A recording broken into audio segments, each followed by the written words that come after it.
Mancomunitat és el reconeixement al treball i l'esforç de totes les persones que des de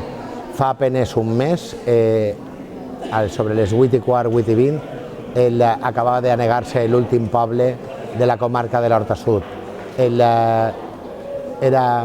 És aquest reconeixement a tot aquest esforç, aquest treball de tots els veïns i veïnes, a totes aquestes empreses que tenen que tornar a començar de zero, aquests autònoms que tenen que tornar a començar a obrir aquesta persiana per a seguir fent comarca, seguim fent el que som, la comarca de l'Horta Sud. Aquesta potència que són quasi mig milió d'habitants, els quals dia a dia treballen per fer gran no només la comarca de l'Horta Sud, sinó també tota València, perquè València sense l'àrea metropolitana no seria València. L'àrea metropolitana donem vida també a la ciutat, igual que representem una part molt important de l'economia, de l'autonomia del País Valencià, i n'hi ha que tindre aquest reconeixement que sempre ha sigut la comarca de l'Horta Sud. És un premi que es rep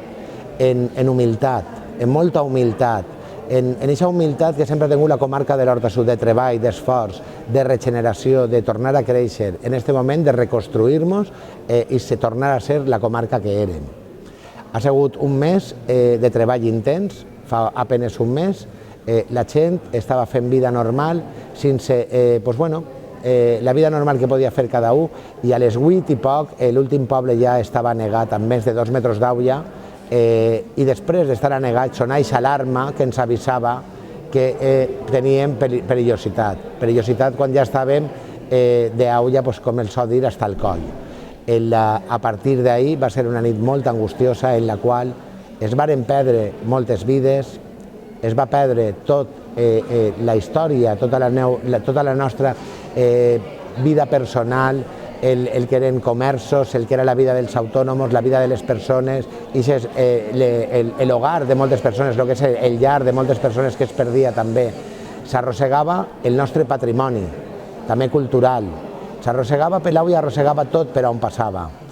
Estem totalment, som una comarca totalment assolada en aquest moment. El meu municipi, en concret Sedaví, per perdre perdut fins a l'Ajuntament, no n'hi ha res en peu per baix de 3 metres. Agrair a tots els voluntaris que han vingut de tota Espanya i de fora d'Espanya, agrair a tota la societat civil que s'ha volcat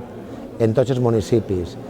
agrair també a totes i cada una de les persones que segueixen a recordar-se de nosaltres després d'un mes, perquè encara falta molt per fer, n'hi ha molt treball per treure endavant, per recuperar aquesta dignitat com a persones, perquè ho han pogut perdre tot, però mai perdrem la dignitat i seguirem treballant per ser la comarca que érem, inclús ser una comarca més forta i més potent, com sempre ha sigut la comarca de l'Horta Sud.